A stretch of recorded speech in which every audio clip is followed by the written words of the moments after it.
사랑하는 예수찬양 공동체 여러분 안녕하십니까?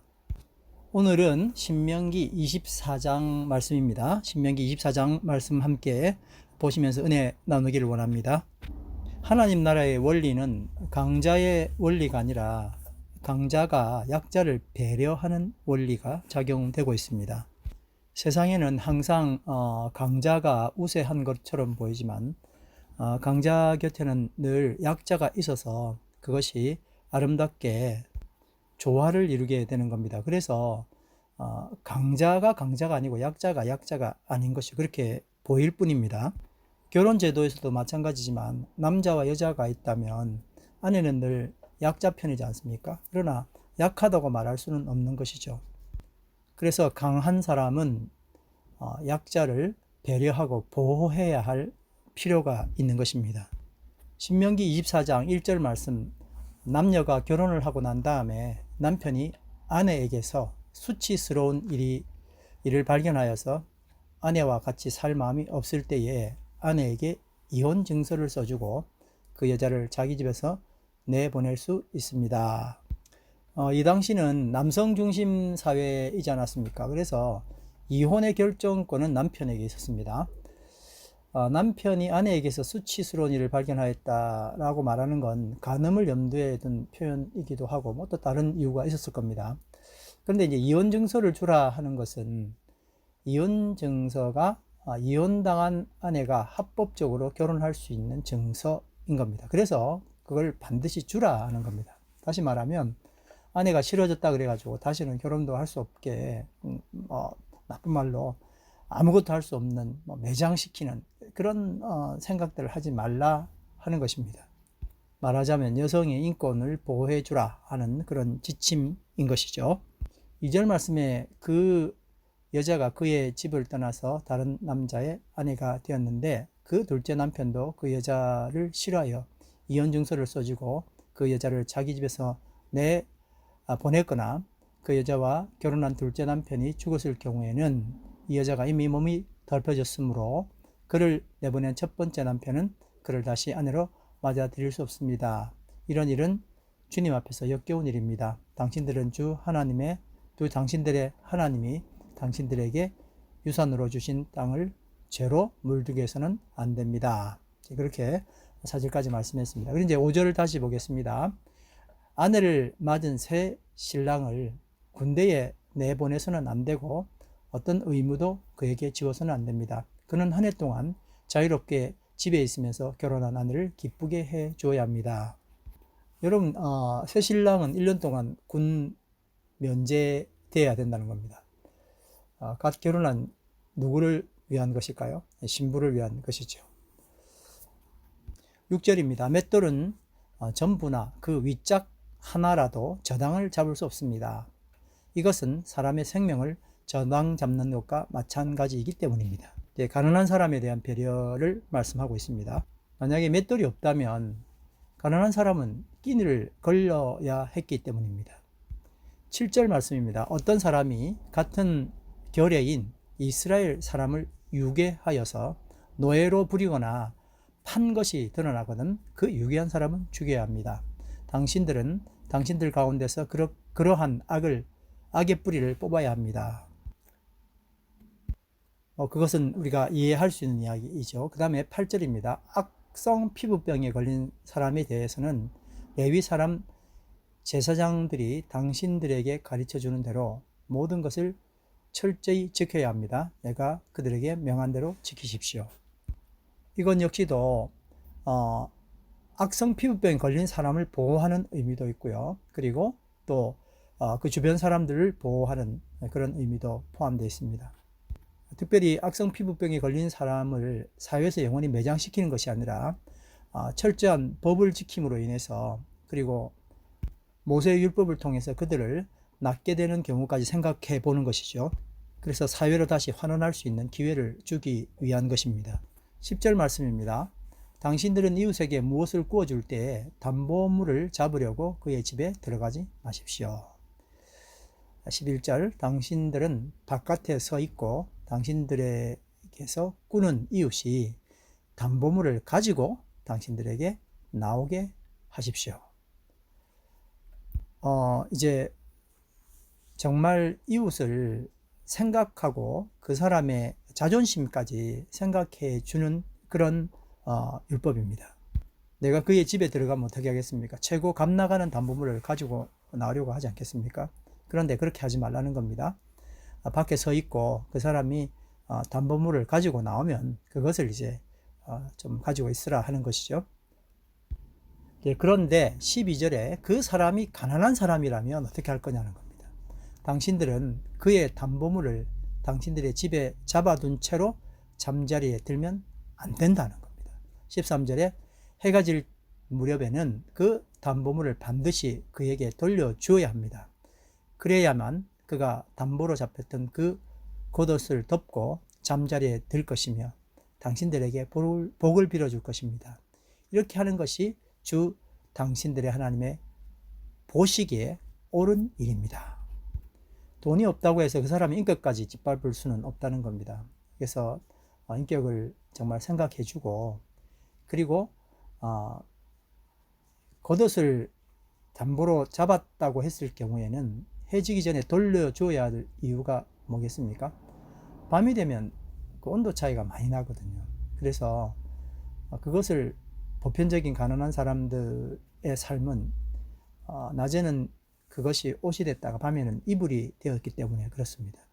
14절 말씀입니다. 같은 결의 가운데서나 당신들 땅 성문 안에 사는 외국 사람들, 여기도 또 소외된 사람들, 배려함을 받아야 될 사람들이죠. 가난하여 품팔이 하는 사람을 억울하게 해서는 안 됩니다. 기득권을 가진 사람들은 이런 생각들을 할 수 있지만 하나님의 백성은 절대 외국 사람이라도 그렇게 그 사람을 억울하게 만들지 말라는 겁니다. 15절 말씀, 그날 품삯은 그날 주되 해가 지기 전에 줘야 된다고요. 그는 가난한 사람이기 때문에 그날 품삯을 그날 받아야 어떻게 합니까? 살아갈 수 있다는 겁니다. 그가 그날 품삯을 못 받아서 당신들을 원망하게 되면, 그래서 주님께 호소하게 되면 당신들에게 죄가 돌아갈 것입니다. 여러분 이해되셨죠? 그죠? 16절 말씀 또 보겠습니다. 자식이 지은 죄 때문에 부모를 죽일 수 없고 부모의 죄 때문에 자식을 죽일 수 없습니다. 사람은 저마다 자기의 지은 죄 때문에만 죽임을 당할 것입니다.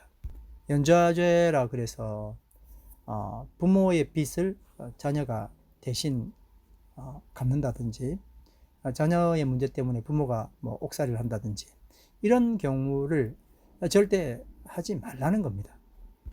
세상은 부모가 잘못하면 자녀까지 그 죄가 계속 또 이어져 가지 않습니까? 또 거꾸로 자녀가 잘못하게 되면 그 부모까지 또 죄를 다 이어받게 되고 빚을 갚아야 되고 하는 그런 일들이 있는데, 하나님 백성의 삶은 이런 일들이 절대 일어나지 말아야 한다는 겁니다. 그냥 저마다 자기가 지은 죄 때문에만 죽임을 당해라. 그 사람으로만 그 대에서 끝나지 그걸 그 전 때나 혹은 그 후 때에게 넘길 필요가 없고 그렇게 하면 안 된다는 것을 이야기하고 있습니다. 17절 말씀, 외국 사람과 고아의 소송을 맡아 억울하게 재판해서는 안 됩니다. 과부의 옷을 저당 잡아서는 안 됩니다. 18절, 당신들은 이집트에서 종살이 하던 것과 주 당신들의 하나님이 당신들을 거기에서 속량하여 주신 것을 기억하십시오. 아멘입니다. 내가 당신들에게 이런 명령을 하는 까닭도 바로 여기에 있습니다. 19절, 당신들이 밭에서 곡식을 거둘 때에 곡식 한 묶음을 잊어버리고 왔거든. 이거 잊어버렸네 하고 그걸 가지러 돌아가지 말라는 겁니다. 그것은 외국 사람과 고아와 과부에게 돌아갈 몫입니다. 누구 거라는 겁니까? 내 건데요. 내가 내 걸 가지고 가는데. 하나님의 백성, 하나님의 나라의 일들은 그게 아니라는 겁니다. 외국 사람과 고아의 몫이라는 거예요. 과부의 몫이라는 겁니다. 그래야만 주 당신들의 하나님이 당신들의 하는 일에 복을 내려 주실 것이라고. 20절입니다. 당신들은 올리브 나무 열매를 딴 뒤 그 가지를 다시 살피지 마십시오. 더 남아있는 거 있나 이제 본다는 거잖아요. 그래서 다 따가려고 그러는데 그 남은 것은 또 누구 거라고요? 외국 사람과 고아와 과부의 것이라고요. 같은 말씀 21절에 포도를 딸 때도 마찬가지입니다. 당신들은 포도를 딸 때도 따고 난 뒤에 남은 것을 다시 따지 마십시오. 그 남은 것은 외국 사람과 고아와 과부의 것입니다. 22절 말씀, 당신들은 이집트 땅에서 종살이 하던 때를 기억하십시오. 내가 당신들에게 이런 명령을 하는 까닭도 바로 여기에 있습니다. 하나님의 백성, 다시 말해서 선민들은 이런 삶을 살아야 한다고 말씀하는 겁니다. 우리의 삶에서 원치 않지만 일어나는 이런 일들 때문에 어떤 사람은 힘들어지고 그리고 약자로 남게 되지 않습니까? 그래서 신명기 24장에서는 결혼과 이혼 그리고 재혼, 가난한 자들을 어떻게 배려해야 하는가 하는 규례들을 말씀해 주고 있습니다. 그럼 여러분 이제 우리가 생각할 수 있는 게 뭐냐면 이거 하나님 나라의 백성은 늘 손해보며 사는 거구나, 이런 생각을 하시게 되겠죠. 왜 늘 손해만 봐야 돼? 왜 손해만 봐야 되는 거야? 정말 이제 뭐 살아가기도 힘든데, 겨우 살기도 힘든데 손해보며 살아야 되느냐? 하나님 믿는 이유가 손해는 안 봐야 되지 않느냐? 이렇게 우리가 이제 항변을 할 수 있죠. 우리가 손해보며 살으라고 하는 그 근거가 뭡니까? 18절과 22절에 그 말씀이 있습니다. 당신들은 이집트에서 종살이 하던 것과 주 당신들의 하나님이 당신들을 거기서 속량하여 주신 것을 기억하십시오. 22절도 당신들은 이집트 땅에서 종살이 하던 때를 기억하십시오 라고 말씀하고 있습니다. 하나님의 속량, 하나님의 갚아주심이 아니면 우리는 그냥 평생 내 대대로 다 뭐가 되는 거예요. 그냥 종살이 할 수밖에 없었을 겁니다. 하나님 모든 빚을 다 갚아주시고 그리고 넉넉하게 살도록 하지 않았습니까? 그런데 이걸 계속 잊어먹는 거예요. 그럼 우리 가운데 이런 약자나 사회적으로 배려를 받아야 될 사람들이 왜 지속적으로 존재하는가?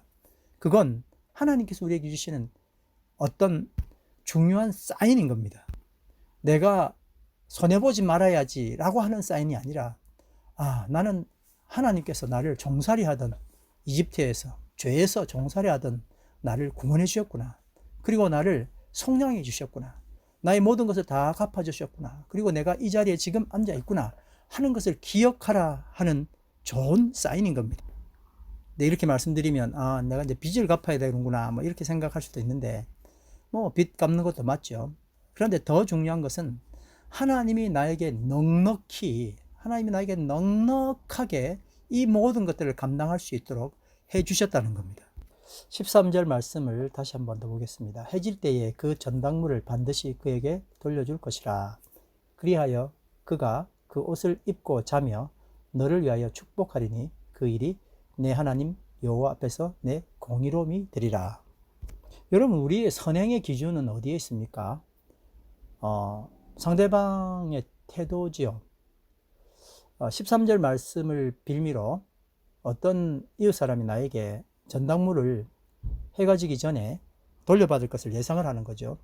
그래서 나에게 접근했거나 더 심하게 해지기 전에 전당물을 돌려주라는 신명기 말씀을 알지 못하냐 뭐 이러면서 도리어 나를 추궁하게 된다면 우리는 정말 몹시 기분이 나빠질 겁니다.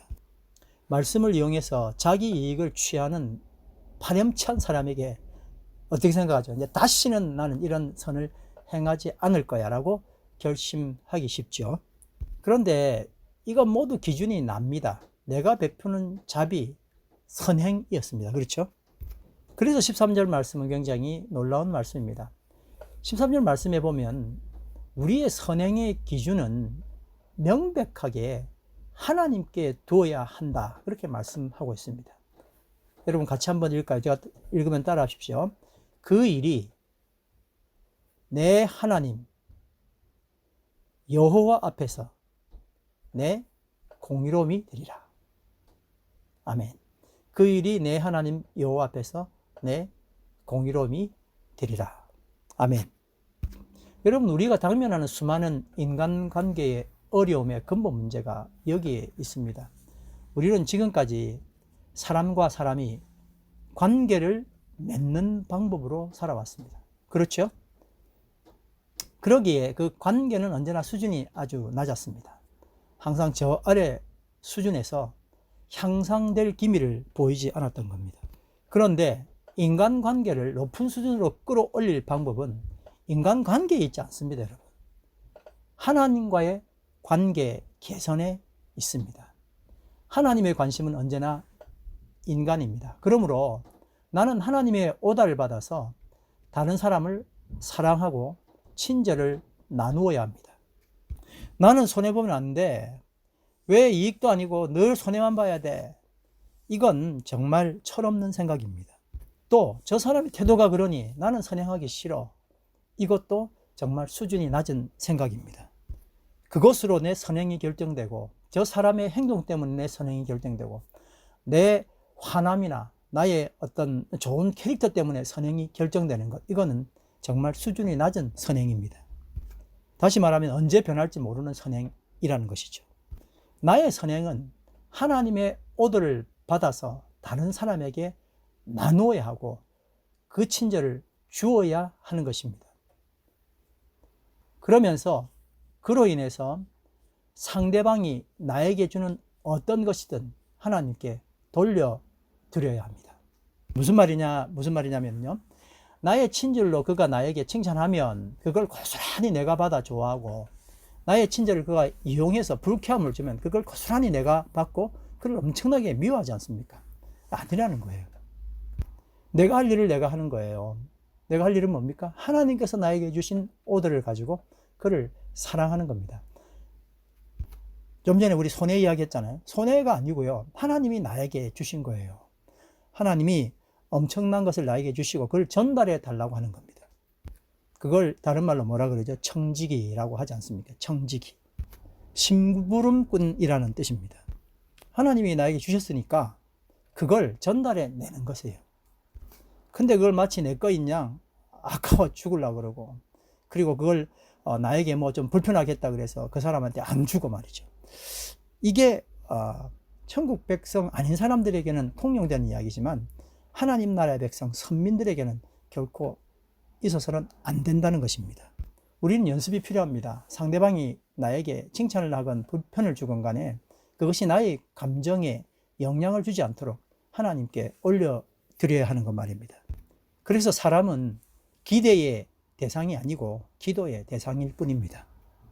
여러분, 우리의 유일한 기대는 뭡니까? 하나님이십니다.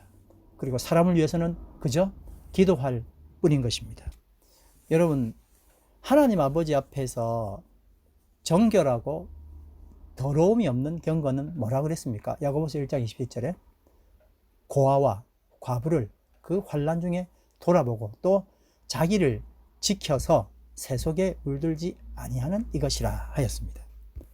그러면 고아와 과부만 돌보면 되겠구나, 그런 뜻이 아니고요.